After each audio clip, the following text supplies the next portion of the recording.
جی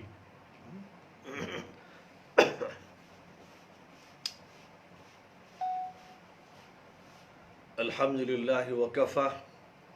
وسلام علی عباده الذین اصطفى اما بعد اعوذ باللہ من الشیطان الرجیم بسم اللہ الرحمن الرحیم یا ایہا الذین آمنوا کتب علیکم الصیام کما کتب علی الذین من قبلکم لعلکم تتقون ایاما معدودات صدق اللہ العظیم۔ ماہ رمضان بالکل قریب آ گیا ہے۔ 27 تاریخ ہے، کل جمعرات ہے، 28 تاریخ، جمعے کو 29 تاریخ ہوگی۔ اگر چاند 29 تاریخ کے گزرنے کے بعد ہوتا ہے تو سنیچر کو روزہ ہوگا، اور اگر چاند سنیچر کو دیکھا جاتا ہے تو اتوار کو روزہ ہوگا۔ جس کو ہم روزہ کہتے ہیں، قرآن پاک میں اس کو الصوم کہا گیا ہے۔ اور جہاں تک رمضان کا تعلق ہے، قمری مہینوں میں سے رمضان ایک مہینے کا نام ہے۔ جس طرح شمسی مہینے 12 ہیں، ویسے قمری مہینے بھی 12 ہیں۔ یہ نظام اللہ تعالیٰ کی طرف سے طے کیا گیا ہے کہ 12 مہینے رکھے گئے ہیں۔ اللہ چاہتا تو 10 مہینے ہوتے، اللہ چاہتا تو 14 مہینے ہوتے، لیکن اللہ تعالیٰ کی طرف سے یہ نظام طے کیا گیا ہے، اور انسانوں کے سمجھ میں یہ نظام آیا تو انہوں نے سال کی اس طرح 12 مہینوں پر تقسیم کی ہے۔ اور شمسی تقویم اور جنتری میں جو مہینے ہیں، ان مہینوں کے دن متعین ہیں، اور اسی طرح قمری تقویم کے مہینوں کے دن بھی متعین ہیں۔ کون سا مہینہ 29 کا ہوگا، کون سا مہینہ 30 کا ہوگا، یہ تقویم کے اعتبار سے اور جو فلکیات کی سائنس ہے، قمری تقویم سے متعلق جو سائنس ہے، اس کے نقطہ نظر سے مہینوں کے دن طے شدہ ہیں۔ کون سا مہینہ 29 کا اور کون سا 30 کا۔ میں نے آج اس موضوع پر دن میں 12:30 بجے گفتگو کی تھی۔ رؤیت ہلال کا جو موضوع کہلاتا ہے اور جو بڑا ہنگامی موضوع بن جاتا ہے، خاص طور پر رمضان المبارک میں، اور عید الفطر اور عید الاضحیٰ 3 مہینوں میں اس کی بڑی ہنگامہ آرائیاں رہتی ہیں، اور رؤیت ہلال کمیٹیاں بیٹھتی ہیں، اور جم غفیر بھی آسمان کو گھور گھور کر دیکھتا ہے، اور اس کے بعد اگر کھلے طور پر چاند نظر آ گیا تو بس پھر خوشیاں منائی جاتی ہیں، لوگوں کی طرف سے ہی گویا کہ اعلان ہو جاتا ہے۔ اور اگر ایسا نہیں ہوتا ہے تو پھر رؤیت ہلال کمیٹی کے افراد غور و فکر کرتے ہیں، اور جو ان کے پاس شہادتیں آتی ہیں، خبریں آتی ہیں، ان پر غور کر کے کوئی فیصلہ کرتے ہیں۔ ایک اللہ تعالیٰ کی طرف سے نظام طے کیا گیا ہے، اور اس نظام کو انسانی زندگی میں منضبط کرنے کے لیے ایک سال کے دن طے ہوئے ہیں، مہینوں کے دن طے ہوئے ہیں، مہینوں کے نام رکھے گئے ہیں۔ جہاں تک تعلق ہے قمری تقویم کا، چاند والی جنتری کا جہاں تک تعلق ہے، جس پر عربوں کے ہاں عمل تھا، اور دنیا میں بہت سی قوموں میں اس پر عمل رہا ہے، چونکہ دنوں کا تعین قمری تقویم سے آسانی سے ہوتا رہا۔ جو لوگ بدویانہ زندگی گزارتے تھے، صحرائی زندگی گزارتے تھے، جن لوگوں کے پاس علم نہیں تھا، سائنس نہیں تھی، وہ تو فضا پر نگاہ ڈالتے، افق پر دیکھتے کہ چاند پہلے دن کا ہے یا دوسرے دن کا ہے یا تیسرے دن کا ہے۔ تو چاند کے گھٹنے اور بڑھنے اور وہ کتنے دن کا ہے، اس کا ایسا فہم لوگوں میں پیدا ہو گیا تھا کہ وہ چاند کو دیکھ کر تاریخ بتا دیتے تھے۔ ظاہر ہے کہ یہی چاند جو ہلال کی شکل میں نمودار ہوتا ہے، بڑھتے بڑھتے بدر کامل بنتا ہے، اس کی جو پوری ٹکیا ہے وہ نظر آ جاتی ہے، پھر اس کے بعد وہ ڈھلتا ہے، اور ڈھلتے ڈھلتے پھر ہلال کی شکل اختیار کر لیتا ہے، اور کچھ وقت کے لیے وہ آنکھوں سے اوجھل ہوتا ہے، پھر اس کے بعد اس کا ظہور ہوتا ہے۔ تو یہ جو اس کائنات میں اللہ تعالیٰ نے ستاروں اور سیاروں کا اور چاند و سورج کا نظام بنایا ہے، اور وہ گردش کا نظام ہے، اپنے مدار پر بھی یہ کرے گردش کر رہے ہیں، اور ساتھ ہی ساتھ اپنے لونر اور سولر سسٹم میں بھی یہ گردش کر رہے ہیں۔ تو چاند زمین کے گرد گردش کر رہا ہے، اور سورج کے گرد زمین گردش کر رہی ہے، اور اسی طرح جتنے بھی سورج ہیں اور ان سورج کے جو سسٹم ہیں بے شمار ہیں، بے انتہا ہیں، ان کے شمار تک انسان کا علم پہنچا ہی نہیں ہے۔ بس کبھی کبھی یوں کہہ دیا جاتا ہے کہ کسی صحرا اور ریگستان میں ریت کے جیسے ذرے ہیں، ویسے سمجھیے کہ اس فضائے بسیط میں ستارے ہیں اور سیارے ہیں اور کہکشائیں ہیں، ان گنت ہیں۔ تو اللہ تعالیٰ نے ہم کو 12 مہینے عطا فرمائے ہیں۔ اب 12 مہینے محرم سے شروع ہوتے ہیں، یہ ایک معمول تھا۔ عربوں میں محرم سے سال کو شروع مانا گیا، یہ اسلام کا دیا ہوا کوئی حکم نہیں ہے۔ اسلام نے بھی اس نظام کو باقی رکھا جو نظام عربوں میں اس سلسلے میں رائج تھا، اور اسی لیے جب یہ بات طے ہوئی کہ حضور اکرم صلی اللہ علیہ وسلم کی ہجرت کو تاریخ کے لیے بنیاد بنایا جائے، تو ہجرت تو ربیع الاول میں ہوئی تھی، لیکن کیونکہ سال شروع ہوتا تھا محرم سے، اس لیے محرم سے اس کا تعلق قائم کر دیا گیا، اور ہجرت کی جو تاریخ ربیع الاول تھی اس کو خارج کر دیا گیا، تاکہ جو سال کا نظام ہے متعارف ہے، متداول ہے، اور سارے لوگ اس کو جانتے ہیں۔ یہ بھی ایک بات اسی موقع پر یاد رکھنے کی ہے کہ اسلام اس لیے نہیں آیا کہ ہر چیز کی بیخ کنی کر دے۔ اس موضوع پر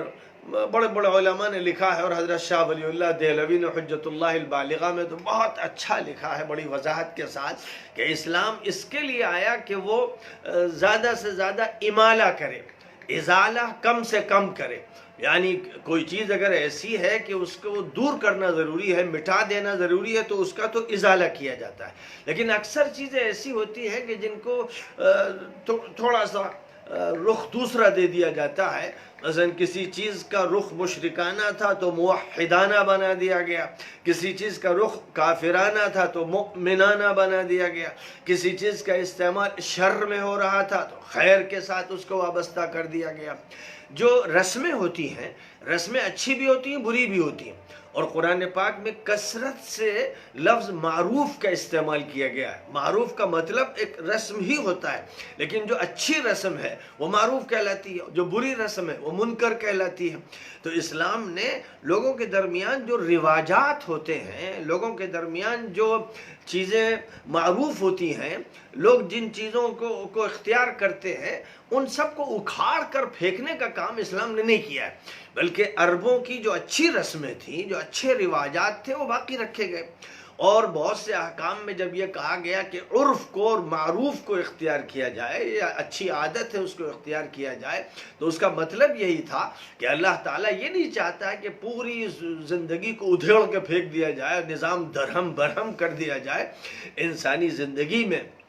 یہ عمل بہت ہی مشکل ہوتا ہے اور مضر ہوتا ہے، کیونکہ اس کا نتیجہ یہ ہوتا ہے کہ بہت سی مثبت باتیں بھی منفی بن جاتی ہیں۔ یہیں سے یہ بات بھی سمجھ لینا چاہیے کہ دنیا کے کسی مذہب میں، دنیا کی کسی تہذیب میں، دنیا کی کسی قوم میں، دنیا کے کسی دور میں اگر کوئی اچھی بات ہے، اچھی بات رائج ہے، کوئی اچھی عادت ہے اور کوئی اچھا خیال ہے، تو اس کو اسلام اختیار کرتا ہے، اس کی ترویج کرتا ہے، اس کی تردید نہیں کرتا ہے۔ ایسی جتنی بھی چیزیں ہیں ان کو اختیار کرنے کے بارے میں بہت سی دلیلیں ہیں۔ ان میں ایک بڑی اہم بات جو کہی گئی ہے وہ یہ کہ الحکمت ضالۃ المؤمن ان وجدها فهو احق بها، کہ حکمت اور دانش مندی کی بات مسلمان کا، مومن کا گمشدہ مال ہے، جہاں ملے اسے لینا چاہیے۔ تو بہرحال اللہ تعالیٰ نے جو نظام ہم کو مہینوں کا عطا کیا ہے، 12 مہینوں کا نظام، اس میں ایک مہینے کا اللہ کی طرف سے اس لیے انتخاب کیا گیا ہے کہ یہ ورکشاپ کا مہینہ ہے، روحانی، ایمانی، تربیتی، اصلاحی ورکشاپ ہے۔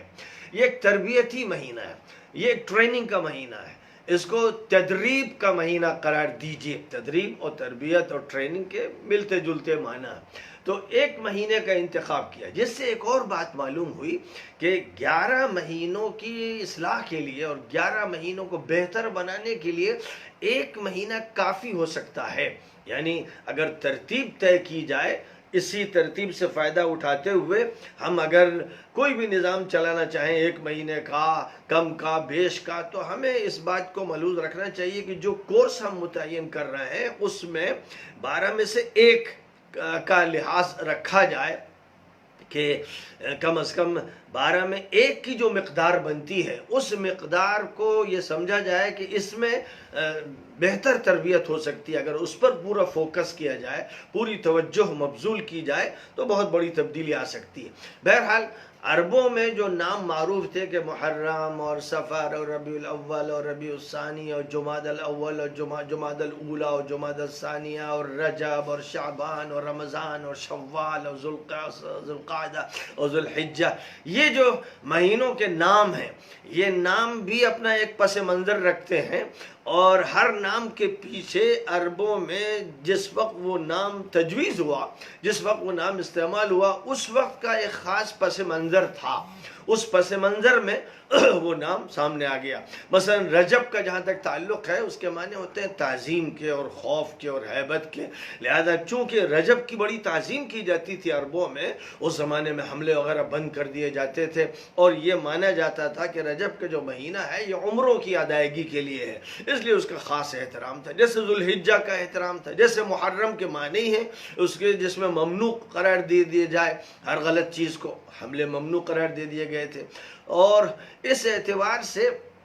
جو نام تجویز کیے گئے، شوال کے معنی ہیں بلند کرنے والے کے، اور شعبان کے معنی ہیں متفرق ہو جانے کے، یعنی اس میں یہ مفہوم ہے. اب ظاہر ہے کہ یہ جو مفہوم ہے مہینوں کے ناموں کے اندر، ان کے پیچھے کا ایک تاریخی پس منظر ہے، لہذا کسی وقت کوئی بات ملحوظ رکھی گئی. اسی طرح رمضان، رمضان کے معنی ہیں بہت جلتا ہوا، بہت زیادہ گرم اور جھلسا دینے والا. لہذا رمضان کا یہ جو نام تجویز ہوا، اس کا مطلب یہ ہے کہ سخت گرمی میں جب یہ مہینہ پڑا اور اس کا نام تجویز ہوا تو اس وقت کا جو پس منظر تھا وہ سخت گرمی کا تھا، جس میں راستے پر چلنے سے پیر جلنے لگتے تھے. ترمد الفصال کا لفظ بھی استعمال کیا گیا ہے کہ اونٹنی کے جو بچے ہوتے ان کے پیر جلنے لگتے. یعنی چلنا راستے پر، خاص طور پر جو پتھریلا راستہ ہوتا، مشکل ہوتا. تو اب رمضان کا یہ جو نام ہے اسلام نے نہیں رکھا ہے، یہ پہلے سے نام معروف چلا آ رہا ہے، لیکن اس نام کے پیچھے کا جو بھی پس منظر ہے وہ اللہ جانتا ہے، اور جو لوگ اس نام کو وضع کرنے والے ہیں وہ جانتے ہوں گے. لیکن جو بات ہمارے لیے بڑی اہمیت رکھتی ہے وہ یہ کہ اللہ نے 12 مہینوں میں سے جس مہینے کا انتخاب فرمایا اس مقصد کی خاطر کہ دنیا کے لیے آخری نظام طے کیا جائے، آخری نبی کی بعثت ہو، آخری کتاب اتاری جائے، آخری وحی نازل کی جائے، آخری دین دے دیا جائے. اس کے لیے اللہ تعالیٰ نے اس مہینے کا انتخاب کیا جس کا نام رمضان تھا، ہے اور رہے گا. اب قرآن پاک میں دیکھیے سورۃ البقرہ میں جہاں روزے کے احکام بیان کیے گئے ہیں، ایک آیت کریمہ انہی آیات کے آغاز کی میں نے آپ کے سامنے ابھی پڑھی کہ یا ایھا الذین آمنوا کتب علیکم الصیام کما کتب علی الذین من قبلکم لعلکم تتقون ایاما معدودات. اے ایمان والو، تم پر صوم، جس کو ہم روزہ کہتے ہیں، تم پر فرض کر دیا گیا جس طرح کے تم سے پہلے جو امتیں، ملتیں، قومیں گزری ان پر بھی اس کو لازم کیا گیا تھا. اور مقصد اس کا یہ ہے کہ تمہارے اندر پرہیزگاری پیدا ہو جائے. اور گنے چنے دن ہیں، ظاہر ہے کہ 12 مہینوں میں سے ایک مہینہ ایک معمولی مقدار ہے، بڑی مقدار نہیں ہے. عام طور پر ایک گھبراہٹ سی ہوتی ہے جب رمضان آ رہا ہوتا ہے کہ ایک مہینے تک کھانے کے معمولات سارے بدل جائیں گے، دن میں بھوکا رہنا پڑے گا، پیاسا رہنا پڑے گا. تو یقیناً انسان کی جو طبیعت ہے اور کھانے پینے کی جو عادت ہے، جو معمول ہے، وہ جب متاثر ہونے والا ہوتا ہے تو اس کا طبیعت پر اثر پڑتا ہے، ایک بوجھ سا محسوس ہوتا ہے. اس لیے اللہ تعالیٰ نے جہاں یہ حکم ذکر فرمایا وہاں خاص طور پر انسان کی نفسیات کو مخاطب کرتے ہوئے فرمایا ایاما معدودات، گنے چنے دن ہیں. یعنی یہ مت سمجھو بہت لمبی مدت ہے، 12 مہینوں میں سے دیکھو کہ یہ کتنا مختصر سا حصہ ہے، ایک مہینہ ہے جو گزر جائے گا. اور ہم سب جانتے ہیں کہ رمضان کے شروع ہونے سے پہلے اور شروع ہونے پر ایک بھاری پن محسوس ہوتا ہے، اور اس کے بعد دھیرے دھیرے پہلا عشرہ گزرتا ہے کہ لگتا ہے کہ دوسرا عشرہ بھاگنے لگا، اور تیسرا عشرہ آتا ہے تو بس اس طرح سے محسوس ہوتا ہے کہ بس اب رمضان تو گیا اور عید کی آمد ہے. یہ صورتحال ہوتی ہے کہ دن بہت تیزی سے گزرتے ہیں، اور پھر جو گزر گئے دن ان دنوں کو انسان یاد کرتا رہ جاتا ہے. تو رمضان کا مہینہ اللہ تعالیٰ نے جب انتخاب فرمایا کہ اس میں دین کا نظام عطا کیا جائے، تو اس دین کہ اللہ تعالیٰ نے رمضان مبارک کے مہینے کی ایک شب کو قرآن پاک کے نزول کے لیے منتخب فرمایا. اب ظاہر ہے کہ قرآن پاک کا جو نزول ہے وہ سب سے بڑا انقلابی عمل تھا. قرآن پاک نے ایک نئے دین کو متعارف کرایا، اور نئے دین اس معنی میں کہ جو اس وقت متعارف نہیں تھا، ورنہ حضرت آدم بھی اسلام ہی کو لے کر آئے، اور جتنے پیغمبر تھے سب نے اسلام کی دعوت دی. بلکہ اسلام اپنی حقیقت کے اعتبار سے زمین و آسمان کا مذہب ہے، فرشتوں کا مذہب ہے، اس کائنات کا مذہب ہے. یہ بھی حقیقت ہے جس کو قرآن پاک میں بیان فرمایا گیا. اب جو ہے شہر رمضان الذي انزل فيه القرآن هدى للناس وبینات من الہدى والفرقان، رمضان کا ہی تو وہ مہینہ ہے کہ جس میں قرآن پاک اتارا گیا، اور قرآن پاک کو پوری انسانیت کے لیے گائیڈ بک بنایا گیا، اور اس میں پھر دلائل بھی فراہم کر دیے گئے، وضاحتیں کر دی گئیں، کھول کھول کے بات کی گئی، اور حق و باطل کے درمیان فرق قائم کر دیا گیا، تمیز پیدا کر دی گئی. تو ہدایت کا جو مقصد ہوتا ہے قرآن کے ذریعے بنیادی طور پر پورا کیا گیا، اور نبی صلی اللہ علیہ وسلم سے یہ کہہ دیا گیا کہ وَأَنزَلْنَا إِلَيْكَ الذِّكْرَ لِتُبَيِّنَ لِلنَّاسِ مَا نُزِّلَ إِلَيْهِمْ وَلَعَلَّهُمْ يَتَفَكَّرُونَ، کہ ہم نے آپ کو یہ نصیحت عطا کی ہے، یہ قرآن آپ کو دیا ہے، یہ ذکر آپ پر نازل کیا ہے، تاکہ آپ لوگوں کے سامنے خوب تفصیل کے ساتھ وضاحت سے بیان کر دیں کہ کیا چیز اتاری گئی ہے، اور پھر اس پر لوگ غور بھی کریں، عبرت حاصل کریں اور سمجھیں.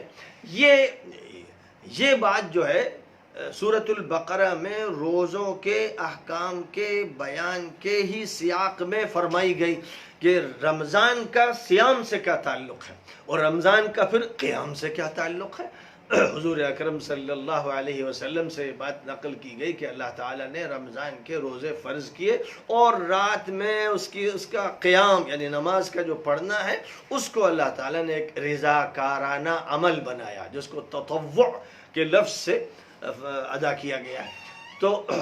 رمضان المبارک کا جہاں تک تعلق ہے، کیونکہ وہ ایک تربیتی مہینہ ہے، اس لیے اس تربیت میں اللہ تعالیٰ کی طرف سے ایسے عجیب انتظامات ہوتے ہیں جن کے بارے میں صرف اتنی بات یاد رکھی جائے کہ حضرت ابو ہریرہ رضی اللہ تعالیٰ عنہ کی یہ حدیث ہے، اور بھی متعدد صحابہ سے اس مضمون کی حدیث منقول ہے کہ اذا دخل شہر رمضان فتحت ابواب السماء، اور ایک روایت میں اذا دخل رمضان فتحت ابواب الجنہ وغلقت ابواب جہنم وسلسلت الشیاطین، ایک روایت میں ہے فتحت ابواب الرحمہ، رمضان آتا ہے تو جنت کے دروازے کھول دیے جاتے ہیں، جہنم کے دروازے بند کر دیے جاتے ہیں، اور شیطانوں کو زنجیروں میں جکڑ دیا جاتا ہے. بعض روایات میں ہے کہ جو سرکش بہت خطرناک قسم کے شیاطین ہوتے ہیں ان کو باندھ دیا جاتا ہے. حضرت قاضی عیاض ایک بہت بڑے سیرت نگار بھی ہیں، اور فقہائے مالکیہ میں ان کا شمار ہے. ان کا یہ کہنا ہے کہ یہ مجازی تعبیر ہے۔ حضرت شاہ ولی اللہ دہلوی نے بھی حجت اللہ البالغہ میں یہی ذکر کیا ہے کہ یہ مطلب نہیں ہے کہ باقاعدہ دروازے بند ہوتے ہیں، تالے لگ جاتے ہیں، بلکہ جنت کے دروازے کھلنے کا مطلب ہے رحمت الہی کی بہار آتی ہے۔ دوزخ کے دروازے بند ہونے کا مطلب یہ ہے کہ شر کے راستے روک دیے جاتے ہیں۔ شیطانوں کو باندھ دینے کا مطلب یہ ہوتا ہے کہ پابندیاں لگا دی جاتی ہیں اور ایک ایمان کی بہار کا موسم آتا ہے۔ یعنی یہ مطلب نہیں کہ واقعتاً اللہ کی طرف سے پولیس شیطانوں کو پکڑتی ہے اور ان کو زنجیروں میں باندھتی ہے اور پھینکتی ہے۔ یہ ایک تعبیر استعمال کی گئی ہے مجازی، حقیقی معنی بھی ہو سکتے ہیں۔ دونوں طرح کی رائے علماء کرام کی ہے، ہمیں اس سے بحث نہیں ہے، لیکن اتنی بات بہرحال طے شدہ ہے کہ اس دنیا کے اندر جو رمضان المبارک میں عمل ہوتے ہیں، ایک طرف ایک بڑی تبدیلی آتی ہے، ایمان کا سیزن آ گیا، عبادت کا سیزن آ گیا، روزوں کی بہار آ گئی، تراویح پڑھی جا رہی ہے۔ وہ لوگ جو 5 وقتہ نماز نہیں پڑھتے تھے وہ رمضان المبارک میں تراویح پڑھتے ہیں، 20 رکعت اس کی پڑھتے ہیں، وتر پڑھتے ہیں، پھر نفلیں پڑھتے ہیں۔ ایک شوق و ذوق پیدا ہوتا ہے۔ اور کتنے ایسے لوگ جو شراب و کباب میں رہتے تھے وہ لگتا ہے کہ توبہ کر چکے ہیں، اور ایک ایسی تبدیلی نمایاں طور پر نظر آتی ہے، پوری دنیا میں نظر آتی ہے، جو بے ساختہ ہے، جس سے لگتا ہے کہ عالم بالا میں اور کائنات کے نظام میں کوئی بھونچال آیا ہے، کوئی بہت بڑی تبدیلی ہوئی ہے۔ ورنہ یہ تغیر کیسے پیدا ہو گیا؟ اور یہ تغیر ظاہر ہے کہ کسی عالم کی تقریر سے نہیں ہوا ہے، کسی واعظ کے بیان سے نہیں ہوا ہے۔ وہ تو بیانات سال بھر ہوتے ہیں اور ہر طرح کے ہوتے ہیں اور پوری قوت سے ہوتے ہیں، لیکن وہ اثرات مرتب ہی نہیں ہوتے۔ رمضان آتا ہے تو جو اثرات مرتب ہوتے ہیں وہ نظر آتے ہیں۔ ہاں، ساتھ ہی ساتھ ایسے بھی بے شمار لوگ ہوتے ہیں جو رمضان میں بھی شراب پیتے ہیں، رمضان میں برائیاں کرتے ہیں، رمضان میں فلمیں دیکھتے ہیں، رمضان میں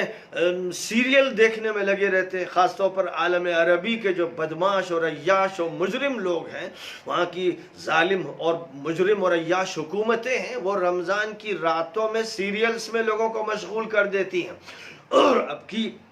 اب کی خطرہ یوں بھی زیادہ ہے کہ جب تراویح اہتمام سے نہیں ہوگی، چند لوگ صرف تراویح پڑھ لیں گے اور بہت سے لوگ گھروں پہ رہیں گے اور گھروں پر وہ اہتمام بھی نہیں کر سکیں گے، تو نتیجہ پھر اس کا یہی ہوگا کہ یہ جو حکومتیں ہیں لوگوں کو مشغول کرنے کے لیے کہ ان کا ذہن بانٹ دیا جائے، مشغول کر دیا جائے، سیریل چلائے جائیں گے اور لوگ ٹی وی دیکھنے میں مشغول رہیں گے۔ ہمیشہ ہوتا رہا ہے، جس کا مطلب یہ ہوا کہ شیطان یا تو بالکل بند نہیں کیے جاتے، تو وہ حدیثیں جن میں کہ صرف سرکش شیطان، بہت سرکش، بڑے خطرناک شیطانوں کے ساتھ یہ عمل ہوتا ہے، بقیہ جو عام شیطان ہیں وہ کام کرتے رہتے ہیں۔ نمبر 2 یہ ہے کہ اگر سارے شیطان بند ہوتے ہیں تو انسانی شیطان تو بند نہیں ہوتے۔ انسانی شیطان بعض وقت ان شیطانوں سے زیادہ خطرناک ہوتے ہیں جو چھپے ہوئے ہیں، اور ہم اپنی نگاہوں سے جو شیطنت دیکھ رہے ہیں پوری دنیا میں، چاہے وہ ظالم حکمران ہوں، چاہے وہ میڈیا کے بگڑے ہوئے لوگ ہوں، چاہے وہ عیاش ہوں، چاہے وہ فلم کار ہوں، اور چاہے وہ فاسق ہوں، فاجر ہوں، شرابی ہوں، جواڑی ہوں، بے شمار لوگ ہیں ایسے کہ جن کا یہی حال رہتا ہے، بلکہ وہ اپنے فتنے اور بڑھا دیتے ہیں۔ جیسے میں نے ابھی کہا کہ رمضان میں خوب سیریل چلائے جاتے ہیں، اور سیریل بھی بے حیائی کے چلائے جاتے ہیں، جس کا نتیجہ یہ ہوتا ہے کہ جس نے دن میں روزہ رکھا، رات میں اس کے روزے کی بخیہ ادھیڑ دی جاتی ہے۔ جس نے تراویح پڑھی اور خوب دعائیں کی، پھر وہ جب ٹی وی کے سامنے بیٹھتا ہے اور عریاں تصویریں دیکھتا ہے تو اس کا دل سیاہ ہو جاتا ہے، اس کا دماغ کافرانہ بن جاتا ہے، پھر اس کے اندر ایمان باقی نہیں رہتا ہے۔ وہ سمجھتا ہے کہ اس نے دن تو روزے میں گزار لیا، لیکن اس کا دن جو روزے میں گزرتا ہے وہی پھر اس کے بعد جہاں رات شروع ہوئی اس کے روزے کا حشر بگاڑ دیا جاتا ہے، اس کی درگت بنا دی جاتی ہے۔ بالکل ایسے ہی جیسے رمضان جب پورا ہو جاتا ہے، یعنی وہ تربیتی کورس پورا ہوتا ہے، عید کا دن آتا ہے، تو آپ دیکھتے ہیں اپنی آنکھوں سے کہ وہی مسجدیں جو بھری تھی تراویح کی نماز میں، اب وہ مسجدیں ایسی خالی ہوتی ہیں کہ عید کے دن بے شمار لوگ، اکثریت فجر کی نماز نہیں پڑھتی، اور عید کی نماز پڑھنے کے بعد ظہر کی نماز نہیں پڑھتے، عصر کی نماز نہیں پڑھتے۔ یعنی اس کا مطلب تربیت فیل، کورس ناکام، لوگوں نے جو عمل کیا وہ اس کو رسم بنا دیا۔ شیطان اتنا عیار و چالاک ہے، اور انسان کو بھی اس نے یہ عیاری اور چالاکی ایسی سکھا دی کہ جو تربیت کا جو کورس کرایا گیا تھا وہ بھی ضائع ہو گیا۔ اس لیے رمضان ابھی شروع ہونے والا ہے، قسم کھا کے لوگ طے کر لیں کہ رمضان اس مقصد سے گزاریں گے جس مقصد سے اللہ تعالیٰ نے اس کا انتخاب فرمایا۔ قرآن پاک کا نزول ہو یا روزوں کی فرضیت ہو، دونوں کو اللہ تعالیٰ نے ایک دوسرے سے مربوط کر دیا۔ جب قرآن پاک کا تذکرہ ہوا تو فرمایا الف لام میم ذالک الکتاب لا ریب فیہ ھدی للمتقین۔ جو تقوی چاہتے ہیں، جو اس کی فکر میں ہیں، ان کے لیے قرآن گائیڈ بک ہے، ہر جاہل اور گدھے کے لیے نہیں ہے۔ خطاب قرآن کا ان سے ہے جو قرآن کے خطاب کے منتظر ہیں، جو چاہتے ہیں اپنا علاج، جو بیمار رہنا چاہتے ہیں، مرنا چاہتے ہیں، تو ایسے لوگوں پر اللہ رحم نہیں کرتا۔ ایسے ہی جب رمضان کا ذکر ہوا، روزوں کا ذکر ہوا، تو فرمایا کہ اللہ تعالیٰ نے اس لیے فرض کیا کہ تم متقی بنو۔ تو تقوی مقصد قرآن اور تقوی مقصد صوم، اور رمضان کا انتخاب نزول قرآنی کے لیے اور رمضان کا انتخاب صوم کی فرضیت کے لیے، اور پھر قرآن سے مناسبت کی خاطر قیام اللیل کی اہمیت قرار دی گئی۔ حکم فرض کے درجے میں نہیں دیا گیا کہ امت پر بہت بڑا بوجھ نہ ہو جائے۔ اس لیے آج جو لوگ بات کر رہے ہیں گھر میں نماز پڑھیے گا، رمضان گھر پہ گزاریے گا، یہ کون سی نئی بات کہہ رہے ہیں؟ یہ صرف کورونا مرض کی وجہ سے کہہ رہے ہیں، تو ان کو سمجھنا چاہیے کہ کورونا کی وجہ سے یہ حکم نہیں ہے۔ نماز جو فرض تھی جماعت کے ساتھ پڑھنی تھی، جب اس کا فیصلہ ہو گیا کہ اب جماعت کے ساتھ ہمیں ادا نہیں کرنی ہے، اس لیے کہ اس وقت میڈیکل سائنس کا یہ مطالبہ ہے، اور اسی بنیاد پر دنیا میں جو عالمی ادارے صحت ہے اس کا مطالبہ ہے اور تمام حکومتوں کا مطالبہ ہے، اس لیے ہم اس پر عمل کر رہے ہیں۔ وہ مسئلہ تھا جماعت کی نماز کا، وہ مسئلہ تھا جمعہ کی نماز کا، اتنی زبردست اہم ترین نماز کو ترک کر دیا۔ تو اب رمضان میں کیا وصیت و نصیحت کر رہے ہیں کہ بھئی گھر پہ رہیے؟ رمضان میں تو گھر پہ رہنا ہی چاہیے۔ رمضان میں تو اپنی نفلوں کا اہتمام بھی گھر پہ کرنا چاہیے۔ ہاں، فرض جیسے اور دنوں میں پڑھے جاتے تھے مسجد میں ویسے پڑھے جاتے، لیکن اب ان پر بھی پابندی ہے اور گھر پہ ان کو ادا کرنا ہو رہا ہے۔ تو تراویح کا جو مسئلہ ہے جس کو رسم بنایا گیا اور خوب مسجدیں بھری گئیں اور پھر عید آئی اور فرض بھی چھوڑ دیے گئے، تو اس وقت یہ بات اللہ تعالیٰ کی طرف سے اور نبی کی طرف سے یاد کرنا چاہیے کہ تراویح ایک نفلی نماز ہے، اس کو گھر پر ہی ادا کرنا چاہیے۔ حضرت عمر رضی اللہ تعالیٰ عنہ نے مسجد میں ابی ابن کعب کی امامت میں مسلمانوں کو اکٹھا کیا تو بطور فرض کے نہیں کیا۔ وہ ظاہر ہے کہ شریعت کے بانی نہیں ہیں، وہ تو خود نبی کے امتی ہیں اور متبع ہیں۔ انہوں نے ایک تنظیم چاہی کہ لوگوں کو منظم کر دیں، مربوط کر دیں، الگ الگ تتر بتر ہو کر لوگ اپنی جماعتیں کر رہے ہیں، ایک ہی مسجد میں بہت سی جماعتیں ہوں، یہ اچھی بات نہیں۔ لیکن اب ایسی صورتحال میں لوگوں کو تراویح گھروں میں پڑھنا چاہیے۔ میں نے ایک بیان دیا تھا کہ حافظ موجود ہو تو وہ امامت کرے اور لوگ اس کے پیچھے نماز پڑھیں، گھر کے مرد پڑھیں، عورتیں پڑھیں، بچے پڑھیں۔ اگر حافظ کوئی نہیں ہے تو پھر کوئی شخص بھی ایسا جو قرآن ناظرہ اچھا پڑھتا ہو وہ پڑھے اور قرآن ہاتھ میں لے لے، یا کسی میز پر اسٹول پر، اونچے اسٹول پر اس طرح رکھ دے کہ اس کے وہ صفحات دیکھتا رہے اور ایک ایک صفحے کو پلٹتا رہے۔ اس کی اجازت میں نے بتائی تھی کہ موجود ہے، اور عائشہ صدیقہ رضی اللہ تعالی عنہ ام المؤمنین سے ثابت ہے کہ ان کے جو غلام تھے ذکوان، ان کی امامت میں وہ نماز پڑھتی تھی اور قرآن سامنے رکھ کر پڑھتے تھے اور دیکھتے تھے۔ تو بہرحال اس اعتبار سے یہ ایک اچھا تجربہ ہوگا کہ سارے گھر آباد ہو جائیں نماز سے، پورے گھر میں ماحول نماز کا بنے، قرآن کی تلاوت کا بنے، تلاوت الگ سے بھی کی جائے، نماز میں تلاوت سنی جائے، اور پھر یہ طے کر لیا جائے کہ یہ تربیت کا مہینہ ہے۔ جیسے کورونا وائرس میں بہت سے لوگوں کو ہاسپٹل میں رکھا جا رہا ہے تاکہ بیماری ختم ہو جائے، وہ شفا یاب ہو جائیں، جن کے بارے میں ذرا سا بھی خطرہ ہے ان کو کوارنٹائن کیا جا رہا ہے۔ تو اب رمضان بھی کوارنٹائن کے لیے ہے، اور رمضان میں کوارنٹائن روحانی طور پر کیا جاتا ہے، اسپریچولی کیا جاتا ہے۔ اس لیے کیا جاتا ہے کہ روح جو گدلی ہو جاتی ہے اور انسان کا باطن جو ناپاک ہو جاتا ہے، جو کورونا لگ جاتے ہیں۔ آج تو مصیبت یہ ہے کہ ایک طرف فلم کی دنیا کا کورونا ہے، فحاشی کا کورونا ہے، عیاشی کا کورونا ہے، غلط رسموں کا کورونا ہے، بدماشیوں کے کورونا ہے۔ یہ سارے کورونا یاد نہیں رہتے کسی کو، لوگ اندھے بہرے گونگے ہو جاتے ہیں۔ ایک جرثومہ یاد ہے، جو جرثومہ جسم میں گھس رہا ہے اور اس کی وجہ سے بیمار ہو رہے ہیں، حالانکہ جو اموات ہو رہی ہیں وہ ان سے کم ہو رہی ہیں جتنی اموات لوگ اغوا میں، لوٹ میں، غصب میں، چوری میں، ظلم میں اور بے شمار چیزوں میں جو اموات ہوتی تھی اور روزانہ اخبارات بھرے رہتے تھے۔ آج جو خبر دی جا رہی ہے صرف اس کورونا کی، لیکن اس موقع پر میں یاد دلاؤں گا، تمام بھائیوں سے کہوں گا کہ کورونا جو اخلاق کا ہے، جو اخلاق کو چاٹے جا رہا ہے، وہ کورونا جو معاشرت کو تباہ کر رہا ہے، وہ کورونا جو فرقہ واریت کا ہے، زہر عام کر رہا ہے، وہ کورونا جو عیاشی کا ہے، وہ کورونا جو جھوٹ کا ہے، مکر و فریب کا ہے، پہلے اس کا مقابلہ کر لو۔ اور حکومتوں سے یہ کہوں گا کہ وہ حکومتیں جو شراب خانوں کو اجازت دیتی ہیں، جوئے کے اڈوں کی اجازت دیتی ہیں، جو فلموں کی گندی، ناپاک اور کٹا کلچر والی فلموں کی اجازت دیتی ہیں، ان کا جو کورونا ہے،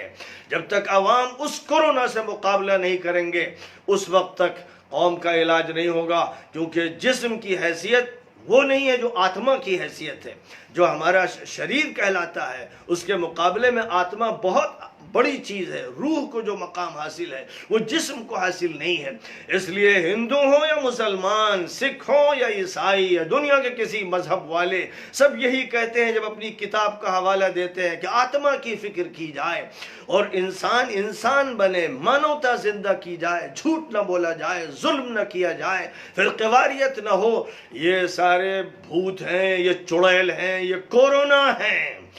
یہ ایسے خطرناک کورونا ہے کہ قومیں تباہ ہو گئی ہیں۔ اگر کسی قوم کے اخلاق تباہ ہو جائیں تو وہ قوم تباہ، اگر کسی قوم میں ظلم عام ہو جائے تو وہ قوم تباہ، اگر کسی قوم میں خیانت اور بددیانتی عام ہو جائے تو وہ قوم تباہ، اگر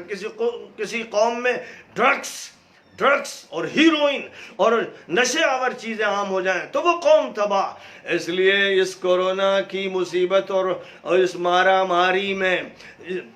جس کا بڑا تذکرہ چل رہا ہے، لوگوں کو یاد کرنا چاہیے کہ وہ کورونا جو ہماری انسانیت کو چاٹ رہے ہیں، اخلاق ختم کر رہے ہیں، تہذیب کو مٹا رہے ہیں، زہر ہمارے اندر گھول رہے ہیں، وہ سانپ جو معاشرے میں پھیل گئے ہیں، ہر طرف کہیں ایک تیندوا نکل آیا، کہیں کوئی اگر کسی زو سے درندہ نکل آیا تو ساری آبادی پریشان ہو جاتی ہے۔ انہیں یہ یاد نہیں رہتا کہ کتنے ایسے درندے ہیں جو ان کی تہذیب برباد کر رہے ہیں، جو ان کے امن کو برباد کر رہے ہیں، جو ان کی سلامتی کو برباد کر رہے ہیں، جو ملک کی وحدت کو برباد کر رہے ہیں، جو ملک کی بقیہ ادھیڑنے میں لگے ہوئے ہیں۔ یہ سب سے بڑے کورونا وائرس ہیں۔ یہ ایک کورونا وائرس نہیں ہے، ابھی تو ایک کورونا وائرس ووہان سے چلا، چین کے ووہان سے چلا، پوری دنیا کو کھاتا چلا جا رہا ہے۔ لیکن وہ کورونا جن کو بھلا دیا گیا تھا، آج کل ان کے تذکرے نہیں ہو رہے ہیں، بس ایک ہی پر فوکس ہے۔ یاد کرا دینا چاہیے لوگوں کو کہ پہلے یاد کیجئے کہ وہ کورونا جو دماغ کو ختم کر دیتا ہے، ذہانت کو چاٹ لیتا ہے، جو انسان کی صداقت و دیانت کو ختم کر دیتا ہے، وہ کورونا جو اخلاق و مارل کو اور اچھے بیہیویئر کو ختم کر دیتا ہے، وہ کورونا جو بھائی چارے کو کھا جاتا ہے، وہ سب سے زیادہ خطرناک ہے۔ چین کے ووہان سے نکلنے والا جو کورونا وائرس ہے اس سے ہزاروں گنا زیادہ خطرناک وہ کورونا وائرس ہے، جو رمضان کی تربیت اور رمضان کی ٹریننگ کے عمل کو چاٹ جاتا ہے، جو رمضان کے شعور کو مٹا دیتا ہے اور جو ایک رمضان کو بھی رسم بنا کے چھوڑتا ہے۔ لوگوں کو یاد رکھنا چاہیے کہ وہ مالک، وہ اللہ، وہ قادر مطلق جس کے ہاتھ میں باغ ڈور ہے، یہ کائنات اس کی مٹھی میں ہے، جو کچھ بھی ہو رہا ہے اس کے حکم سے ہو رہا ہے، وہ جب چاہے گا تو ہر کورونا کو مٹا دے گا۔ اس لیے اس سے لو لگائی جائے، اس سے رجوع کیا جائے، اس سے دعا کی جائے، اس سے بھیک مانگی جائے، اسی کے لیے نماز پڑھی جائے، روزہ رکھا جائے، ہر عبادت اس کے لیے ہے، وہ ہے جو معبود حقیقی ہے۔ اس سبق کو یاد کرتے ہوئے رمضان المبارک کا پرجوش استقبال کیا جائے اور یاد رکھا جائے کہ وہ بھیڑ لگانا اور بڑے بڑے مجمع دکھانا یہ اس کا اصل سبق نہیں ہے۔ اصل سبق ہے تقوی۔ یا ایھا الذین آمنوا کتب علیکم الصیام کما کتب علی الذین من قبلکم لعلکم تتقون۔ تاکہ تم پرہیزگار بن جاؤ. یہ مقصد ہے. یہ گھر میں اور زیادہ اچھے طریقے پر ہو سکتا ہے. اور وہاں ہو سکتا ہے کوئی بڑے میاں جاتے ہوں تراویح پڑھ لیتے ہوں, گھر میں لڑکے اور لڑکیاں بیٹھ کر ٹی وی دیکھتے ہوں. اب گھروں میں راتیں گزاری جائیں قرآن کے ساتھ, عبادت کے ساتھ, نمازوں کے ساتھ, تقوی کے ساتھ, تعلیم کے ساتھ, اچھی باتوں کے ساتھ, تو سبحان اللہ میں سمجھتا ہوں کہ اس سال کا رمضان تمام پچھلے رمضانوں سے سب سے زیادہ بہتر ہوگا, شاندار ہوگا, تابناک ہوگا, مؤثر ہوگا, انقلابی ہوگا. وآخر دعوانا ان الحمد للہ رب العالمین.